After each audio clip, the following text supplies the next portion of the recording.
We're here with Dan Schulman from American Express. They're the ones who put this project together in the first place. The movie's Spent, Looking for Change. Dan, what inspired you to get involved in this project in the first place? Well, we saw that there's a real issue in the country. 70 million Americans that are not well served by financial institutions. As one of the leading financial services companies in the country, we really felt it was our obligation to take a real serious look at this issue and see were there solutions to this issue.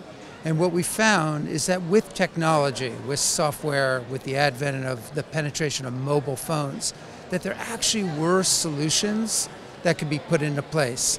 There's a big coalition that needs to be put together to make this a real grassroots effort, but there are solutions to the problem, and we feel we owe it to both ourselves as a company, to the country, to really pursue these solutions. So you knew there was a problem in the first place. That's why you put the project together. And, you know, people need some of these check cashing, payday loans, but then there's a high price to pay for it, and there's a way to help people so that, you know, that both sides win, right? But when you actually did the movie and you saw the movie, yeah, did it become even more real to you, having seen the families that are in the movie and the people that are in the movie? So there are two ways of thinking about a problem. There's an intellectual way of thinking about a problem where you know the facts and the figures, and you know that this affects, you know, people that you know, families, friends, neighbors. But there's one thing to kind of intellectually understand the problem. It's a whole nother thing to really be emotionally vested in it by seeing the stories of real people that kind of inspire you to do even more. And so when we thought, how are we going to get this story out? How are we going to really start a conversation? It wasn't going to be with facts and figures because people are bombarded with data and information. It was going to be because you actually saw a story that pulled at your heartstrings, that was real people striving very hard to make a difference, but being really excluded by the traditional financial system and struggling as a result of it. And I thought that this film was as powerful as could be in getting that point across. Do you think those individuals and families are unfairly stereotyped? I think people may have preconceived notion about what it is to be underserved.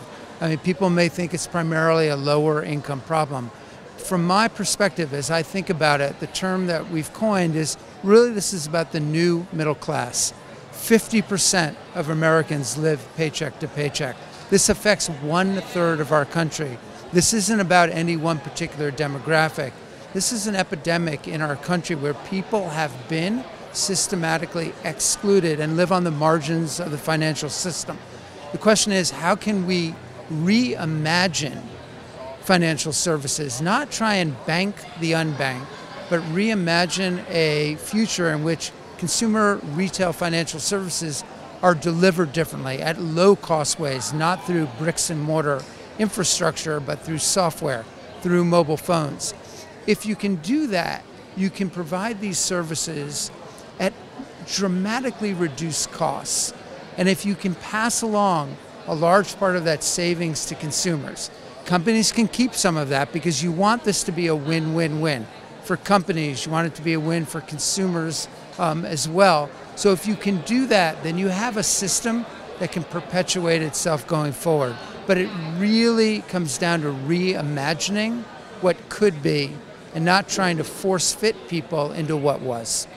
And finally, now that the movie is made and people have seen it, what's your best case scenario? What are you hoping to get out of the movie? Well, the truth of the matter from the movie is we really want to start a nationwide conversation about this. There are so many things that each of us can do, small and large.